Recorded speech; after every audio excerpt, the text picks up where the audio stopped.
So here's a pretty classic TOK activity for the beginning of the year. And it's a nice one to focus on the idea of perspective or perspectives. We're effectively going to try and use maps of the world in this case as an analogy for knowledge. And the task, you might start off showing these two maps of the world and simply asking students how many differences they can identify between them. Pretty obvious things like different shapes and sizes of land masses. They might talk about colours or national borders. The map on the left is showing the kind of ecological coverage of the land. Stuff like that, pretty straightforward to do. And then you might ask students to consider what they might be used for. And this starts to engage them with the idea of the purpose of maps. The map on the left is actually called the Mercator Projection, and it's useful for navigation, meaning that I think it was made in the 1500s.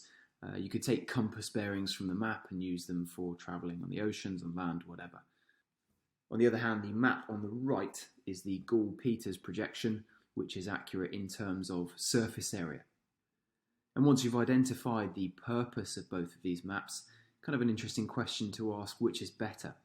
And I suppose you might end up guiding discussion towards the idea that it's totally dependent on the purpose of the map and not just the features of the maps themselves.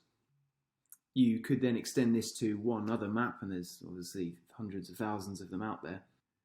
This is a kind of interesting one, and I think it was made by a Japanese architect for a design competition.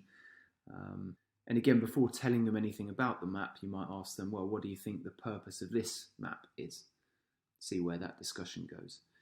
As you can see on the right, the actual intentions of this map were kind of highlighting issues related to the oceans, like sea level rises, territorial sea claims, climate change, that kind of stuff.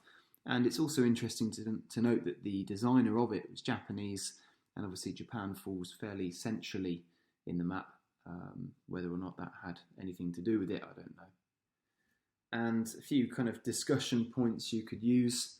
Again, is there such thing as a perfect map? I suppose what we're trying to do is guide student thinking towards the idea that really it's dependent on purpose. Then the kind of most important part of this activity is starting to identify this analogy of a comparison of a kind of map to our knowledge of the world around us as individual knowers or as communities of knowers. And I suppose the analogy kind of illustrates that there are always going to be strengths and limitations to our knowledge. And this can be influenced by a number of things. So as a kind of final discussion point, you might consider which factors actually influence our perspectives as knowers. The kind of obvious things students might come up with is our kind of personal experience in the world, our values, our culture, and that could be for individuals or communities of knowers. There are a few good video clips, you find them on YouTube, and I'll link them below this video, that you can use during the activity or maybe at the end as a kind of fun finish to the lesson. And I think that's pretty much it. Hopefully this was of some help.